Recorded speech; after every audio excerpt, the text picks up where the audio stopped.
Hello, Mark. I'm Emma, and my student number is 46.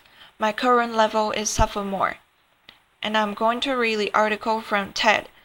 Shabana Basij-Rasikh. Dare to educate Afghan girls.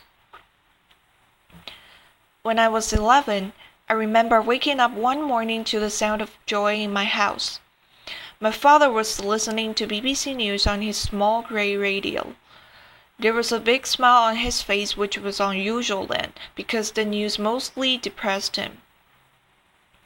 "The Taliban are gone," my father shouted. I didn't know what it meant, but I could see that my father was very, very happy.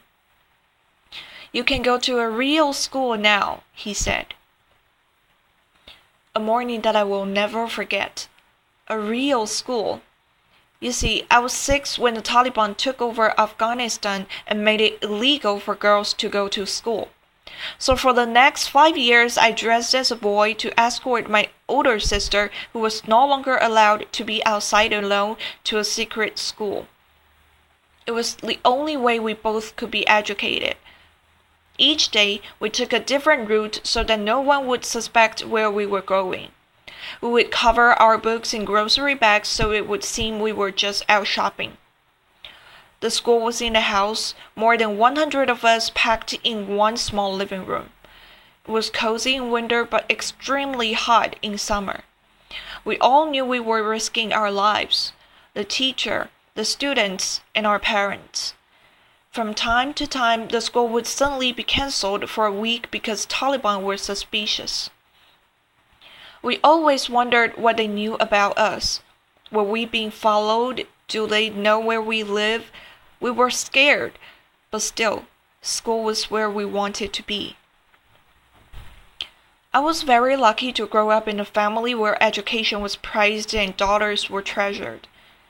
My grandfather was an extraordinary man for his time, a total maverick from a remote province of Afghanistan.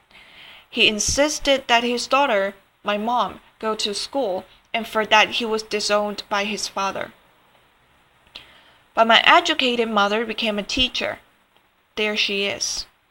She retired 2 years ago only to turn our house into a school for girls and women in our neighborhood. And my father, that's him. He was the first ever in his family to receive an education. There was no question that his children would receive an education, including his daughters, despite the Taliban, despite the risks. To him, there was greater risk in not educating his children. During Taliban years, I remember there were times I would get so frustrated by our life and always being scared and not seeing a future. I would want to quit. But my father, he would say, "Listen, my daughter, you can lose everything you own in your life. Your money can be stolen. You can be forced to leave your home during a war. But the one thing that will always remain with you is what is here. And if we have to sell our blood to pay your school fees, we will. So do you still not want to continue?" Today I'm 22. I was raised in a country that has been destroyed by decades of war. Fewer than 6% of women my age have made it beyond high school, and had my family not been so committed to my education, I would be one of them. Instead, I stand here a proud graduate of Middlebury College. When I returned to Afghanistan, my grandfather, the one exiled from his home for daring to educate his daughters, was among the first to congratulate me. He not only brags about my college degree, but also that I was the first woman and that I am the first woman to drive him through the streets of Kabul. My family believes in me. I dream big, but my family dreams even bigger for me. That's why I am a global ambassador for 10 times 10, a global campaign to educate women. That's why I co-founded SOLA, the first and perhaps only boarding school for girls in Afghanistan, a country where it's still risky for girls to go to school. The exciting thing is that I see students in my school with ambition grabbing at opportunity. And I see their parents and their fathers who, like my own, advocate for them, despite and even in the face of daunting opposition. Like Ahmed, that's not his real name and I cannot show you his face, but Ahmad is the father of one of my students. Less than a month ago, he and his daughter were on their way from Sola to their village, and they literally missed being killed by a roadside bomb by minutes. As he arrived home, the phone rang, a voice warning him that if he sent his daughter back to school, they would try it again.